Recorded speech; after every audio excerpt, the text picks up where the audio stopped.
Good Sunday afternoon, everybody. Hope everybody's had a great weekend. It's been beautiful here. The weather's been so pleasant and nice. I'm making spaghetti sauce for our dinner tonight. I'm a little late getting it on. It's about 2:20 here, so it's not going to get quite as many hours of simmer time that I usually do, but I've decided I'm going to do it anyway. And guys, I make a semi-homemade spaghetti sauce. I do use a canned sauce as my base, but then I do use a lot of other things in it to make it taste more fresh. So I'm going to let you guys watch, and this week I'm going to put meatballs in my spaghetti sauce, and I'm not doing homemade meatballs. I don't do meatballs very often. I will usually do more of an Italian sausage than I do a meatball, but I saw the meatballs at the store and I thought, oh, that might be good inside my spaghetti today. So I'm going to do a meat sauce and a meatball. So I'm going to get everything set up and let you guys see what all it takes to make my spaghetti sauce.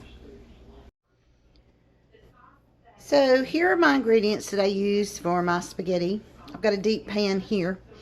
As you can see in the back are those meatballs that I bought. I don't always use meatballs, but I do have a can of Hunt's traditional pasta sauce, and it is like very cheap, $1.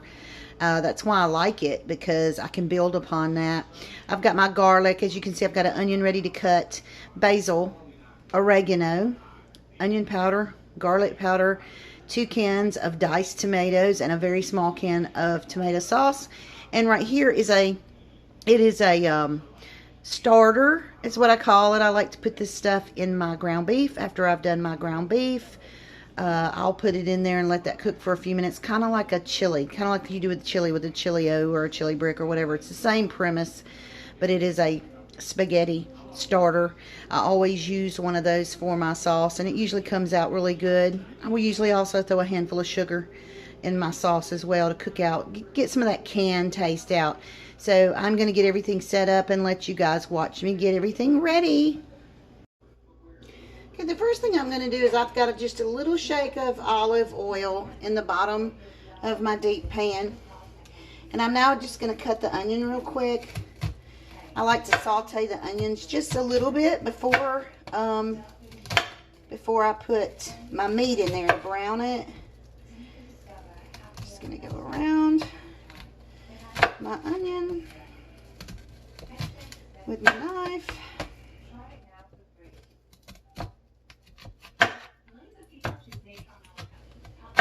And I'm only going to use about half of an onion. I don't like tons of onions in my spaghetti sauce.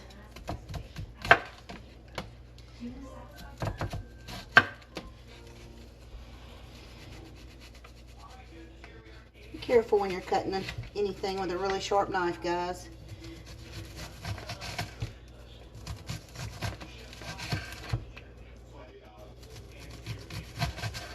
Okay.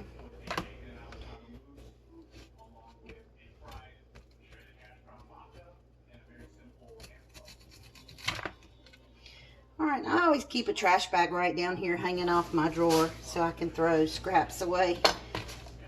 Here's our onions all nice and cut.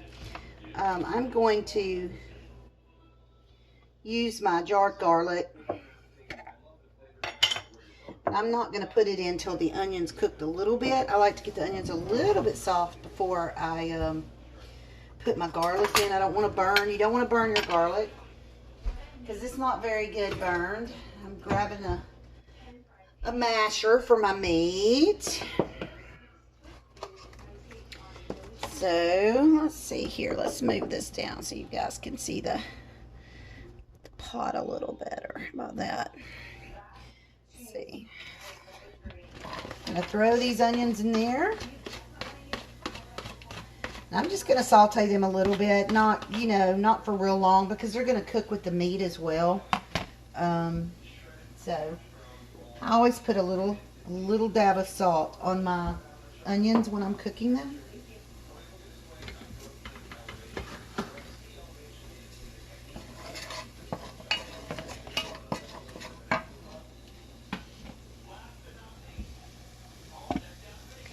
Let's see if we can do better here. Maybe y'all can see inside the pan a little better. These are our onions. And I always use a, a pretty tall stock pot because I'm going to do everything in this one bucket here. So I don't have to use a bunch of different pots and pans. I don't have to wash as much. And you want to saute these just to where they kind of get a little bit of a sheen on them. Like I said, you don't want them cooked all the way through, because if you do, they'll be overdone. You don't want them overdone. You don't want them burnt. So we're just going to do that. We'll let those cook a little bit.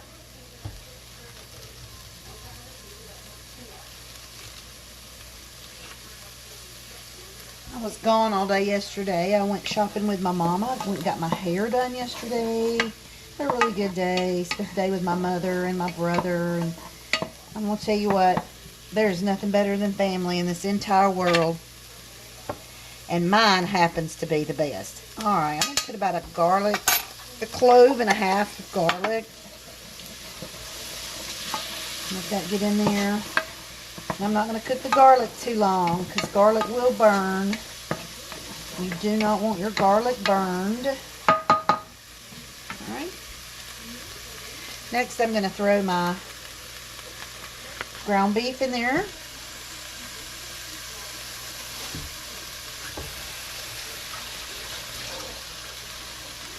I'm going to get my ground beef good and brown. I love this little tool from Pampered Chef for crumbling meat when you're cooking ground beef. Works so well. I used to use a potato masher too. That always worked really well to finely cut up your meats and stuff. It really does well. Potato masher. But I don't have a potato masher. I don't know what happened to it, but I no longer have a potato masher. So, but what we're going to do is we're going to let this meat completely brown, and then I'm going to drain the grease off of it, of course. And then once we get that done, we can start pouring our sauces and stuff in here. And we're going to let this simmer for several hours. I like to get my sauce at least 3 or 4 hours, simmer it, so that it's more homemade taste and doesn't taste like it came out of a can. So I'm going to finish browning up this ground beef, and I'll be right back with you. Okay, I got my meat browned. I got it drained, and I put a little bit of water. I mean, I'm talking maybe 1/4 of a cup. I mean, not very much at all. So now I'm going to put these the base seasoning. Go ahead and put that in there. I'm going to let that simmer in there. It just adds a little layer of depth of taste. I normally buy like the French's or whatever I can find in the grocery store, where the gravies and chili starters and things like that is where you can find them. And I happened to come across this brand, and it's this brand, and I found this at Publix. It's called Gourmet Village Marinara Sauce Seasoning Mix. So that is what I'm using this time. And I've used it one time before, and my spaghetti came out really good. It tasted really good. Am I fogging up the camera? But you just put it in, and like I said, just with a tiny, tiny bit of water. You're just kind of infusing some flavor into the actual meat itself. So, just get that in there going. Hope you all have had a great weekend. I've had a busy weekend. Alright, my first can. This is, like I said, this is the old cheap Hunt's tomato pasta sauce. Just traditional. And y'all, I mean, it's good. I mean, it's great for a base to start with. All right, and I'm going to add 2 cans of tomatoes, undrained. You can buy any brand of tomatoes. To me, I've not found a big difference in the tomatoes. And I'm going to add another small can of tomato sauce. Seems like we always run out of tomato sauce. I either make way too much and I have a bunch left over, or I don't make enough and it doesn't seem like it covers enough of the pasta. Isn't that crazy? Seems like there's no happy medium with it. Okay, so I got all my tomatoes mixed in my cans. Now I'm going to start putting my seasoning in. Since I put fresh garlic in there, I'm not going to put a ton of garlic powder, but I am going to put a little garlic powder. I am going to put a little bit of onion powder. Y'all, this is like a fine garlic powder. I don't really care for it, but I've not been able to find the regular garlic powder. I mean, not garlic, onion. All right, now this is oregano. We're going to go pretty heavy with the oregano. I love it. Here is a basil. Love basil. We're going to put a little salt.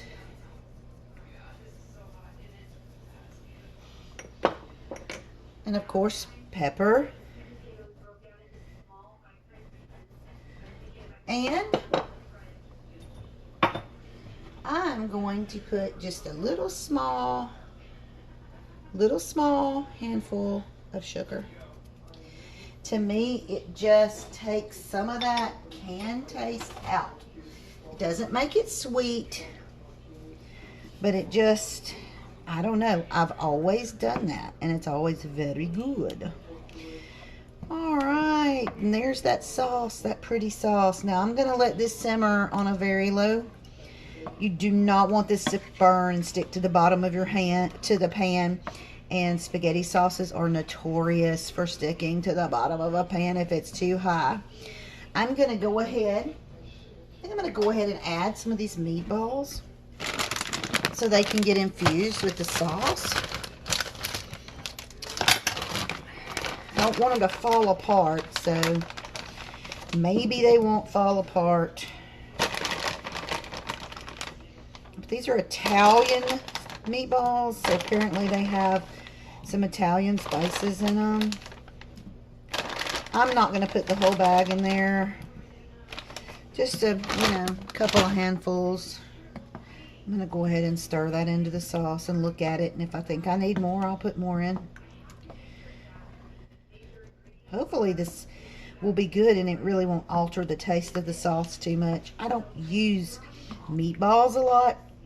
My mother used to make huge, like big old honker meatballs to go in our spaghetti, but she made them by hand. She did not, God knows, she did not buy no frozen meatballs. So, but I think that's enough. Not everybody's going to want meatballs in their things, All right, I'm going to put my piggy here. Let my spoon rest. So y'all can see the sauce real good. And like I said, I'm going to turn this down. I'm not going to cover it because it tends to cook way too fast when you cover it. I'm going to turn this like to a 2 on my stove here. And I'm going to clean everything up and let this simmer for a few hours. And I'll come in here every little while and stir. I'm also fixing to make some Chex Mix. That's something I make almost on a weekly basis. So I'm going to let you guys watch me make that, see how I make my Chex Mix, and I'll be right back with you. All right, and finally, our spaghetti is done. It is 6:30, so about 4 hours my sauce was able to cook and reduce. This is what I had left. The meatballs. And here is the spaghetti with the meatballs and the sauce. I mix mine all together. I know some people just put the spaghetti on their plate and put the sauce on the top. I don't do that. I saturate my entire spaghetti noodle. And I'm having a little garlic knot too, garlic bread. So, you can't get any better than that on a Sunday night. So I hope you enjoyed watching me make my easy spaghetti sauce. Like I said, it's not particularly a homemade from scratch recipe, but it absolutely tastes delicious. You will love it. I'm going to put this on some plates, put a little Parmesan cheese on the top, have a breadstick, and enjoy my supper. I hope all of you have had a blessed weekend. I hope this next week is a blessing to you all. More dental work to be done this week, so y'all say a little prayer that it goes smooth. I just hope I just want to tell every one of you, thank you so much for watching my videos. I really do appreciate you watching them. And I hope that you have a great rest of the week. And y'all be blessed. And I'll talk to you later. So I hope you enjoyed watching me make my easy spaghetti sauce. Like I said, it's not particularly a homemade from scratch recipe, but it absolutely tastes delicious. You will love it. I'm going to put this on some plates, put a little Parmesan cheese on the top, have a breadstick, and enjoy my supper. I hope all of you have had a blessed weekend. I hope this next week is a blessing to you all. More dental work to be done this week, so y'all say a little prayer that it goes smooth. I just hope I just want to tell every one of you, thank you so much for watching my videos. I really do appreciate you watching them. And I hope that you have a great rest of the week. And y'all be blessed. And I'll talk to you later.